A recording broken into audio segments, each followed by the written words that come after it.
Hello, and welcome to another episode of My Opinion Means Nothing. This week I am joined by Ro. Hi there, guys. My name's Ro. How you doing, man? Well, good, thanks, and yourself, man. Thank you very much for having me on today, I must say. Oh, you're very welcome, man. I'm good, thanks. So, I don't know if you've listened to the show before, but basically the structure of the show is I'll do like what's happening in the world, and then I'll talk about maybe I've got random facts, so I'll share the random facts with you, and then maybe at the end I'll give you a little interview. Sweet, bro. I listened to the one with Sean, he was speaking about the plastic and all that kind of stuff. I listened to part of that one, that was pretty sick. Yeah, man. Cool. So basically, I'll start with the first story, which will be, start with a nice one. It's about the world record that's just been broken. It's an Instagram world record, but it's Guinness World Record nevertheless, So Prince Harry and Meghan Markle, they have broken a record today for starting their, I think it's today. Anyway, today? 3rd? It's the 3rd of April, right? 3rd of April, yeah. Then this is today. WrestleMania's on like Sunday, I reckon it's the 3rd today, Yeah, so they broke the record today for getting 1 million followers within 5 hours and 45 minutes. That's mad, bro. And it shows just how popular the Royals actually are. You know what I mean? Everybody's always bad-mouthing the Royals. I suppose maybe these two, Meghan and Harry, aren't classified as being like in the same basket as the Queen and all that. You know what I mean? Maybe. They seem a little bit more normal or something like that. Maybe it's more because Meghan Markle's kind of high profile as she is. Like I think she had to delete all her social media accounts when she was getting married to Prince William, so I guess it's kind of like any of her followers were probably like, oh, Meghan Markle's back. Meghan Markle's back, and come back on that. That's a good shot, I reckon definitely a partner. So, I mean, like you said, it does show like they are pretty popular, so... I think overall it's like probably two things. It's a good thing for England. And like Britain, because it shows that obviously there's hope in terms of the Royals still being popular and stuff like that. But it also shows like the cult of personality, and I think a lot of the time these days the only reason why these people are getting the followers and that is because people are interested in their life. And I think we have got this kind of a celebrity culture where we like idolize people for no reason. So at the end of the day, these are just a couple married and that, but millions of people want to see into their life. That's what I mean. We actually are. It's like we're obsessed with other people's lives. Yeah, it's the truth, and it's like a sad joke there. Yeah, I know, right? We're gonna go do that, and then post pictures on the exact same platform of Instagram, hoping that people will come like our pictures, fully aware that I only got like a few followers and they get 1 million in 5 hours. And I'm hustling, trying to post the best pictures I can, bro. Best poems I can. I rock face paints and everything like that. And they get 1 million in 5 hours. It's mad. That's what I mean, like before Prince William and Meghan Markle, I believe it was the Korean pop star Kang Daniel who made it, I think he got it in 11 hours. 11 hours and 30 minutes he got to 1 million. Before him, he beat the Pope, who got Pope on Instagram. he got 1 million followers in 12 hours. Do you think the Pope slides into DMs? Be faithful. Be faithful, my son. Yeah, man. Dude, it's a career, but it's cult of personality, man. Yeah, man. You can probably put those two and all those guys in the same bracket as people like The Rock and stuff like that, where they're just these mega stars in this day and age, in an age where pop culture has become such a like overlapping part of normal culture. It's now like it's crazy how we idolize people. What do you think about the idea that like if you're not on social media, do you trust someone? Oh, that's a good question, Like it's well, what do you do? Because now it's become normal in inverted commas to be online and be on social media. So you either have to think this person is super like actually not woke in the term that it gets joked around in, but like unplugging from all that social media life is I think better for you, but at the same time all your friends are plugged in and it does have a really big harmless layer to it where all you're doing is catching up with your mates. So I think some people maybe either go extreme and they completely cut themselves out, or maybe they are freaking on they ex-murderers or something and they're trying not to get caught by cops, bro. You know what I'm saying? It's true, like, because I've been... No, actually, I won't mention that on Yeah, we'll leave that one out. That thought should stay in my head. Yeah, what you got next on the... next, right. Next, I'll bring up this one. Not that, this. Alright, yeah. So, I was scrolling through my news app, as I do, to find news, and I found this article which made me chuckle. It says that Britons are to be banned from mini sausages, cheddar cheese and pork pies to the EU after a no-deal Brexit. So people entering the people entering the EU from the UK will now be checked for animal-based products and face being branded as smugglers. Smuggler because you can have a pork pie.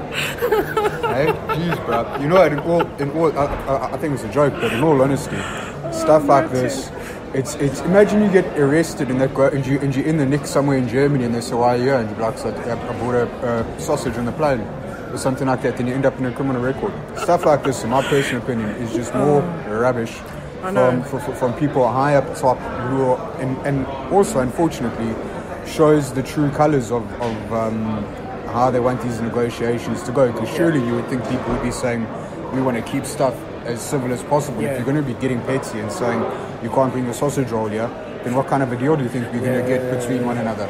You know what I mean? If the British government is daft enough to tell the French to stop bringing in French wine, then okay, then you're talking.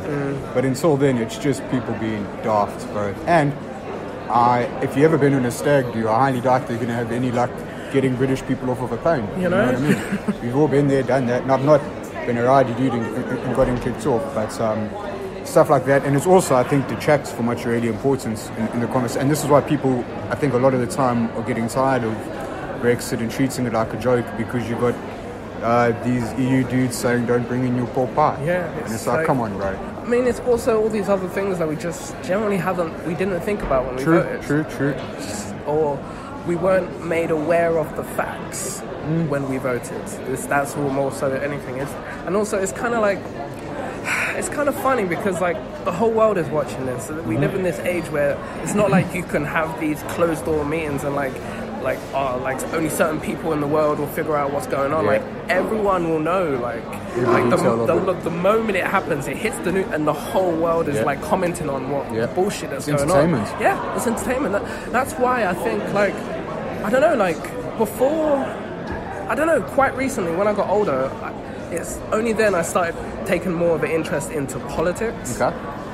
And it's kind of just like another entertainment platform, you know? Same dude. I feel the exact same, man. And unfortunately, you're right, man. I also started to get more into my politics. Like when I was 16 years old, my first tattoo was Che Guevara. That's how I was like super lefty. Yeah. As I've grown older, like I learned he did a whole lot of bad stuff. I wanted to get that covered up and whatever. And I've gotten a little bit more conservative, but I got well into my politics. I'm skeptical, both left wing and right wing, but it has turned into just a theatre show. Yeah. Where it's like, and it's specifically around when 2016, I think it was when it was Brexit and Trump, all of a sudden it was like, geez, man, this is basically turned into, you might as well watch the Geordie Shore and you're going to get the same amount of entertainment out of it. You know what I mean? And it's worrying because it shouldn't be. It should only be entertaining from the brilliant arguments they put forward to one another, not from acting like children and talking rubbish like this. And it's even like things like the fact that we get to watch the parliament or the proceedings of what's happening, right? I've always thought that was kind of funny. I can't remember who I was talking to this about. I think it was my friend Joyce I was speaking to this about, and she was saying how it's funny that they only show you. The politicians know they're on camera when they're acting, and whatever they're saying, they know they're on camera, so they're basically doing it for the benefit of the camera. Yep. And then there's also things that they're sorting out that we kind of don't see, that these closed door meetings. Purposefully closed door. Yeah, exactly. And then things are sorted out and we're like, well, we sort this on this. And hey, dude, they only let us know so much. And I'm sorry to sound like a crazy conspiracy theorist, dude, with absolutely no evidence to base what I'm about to say on.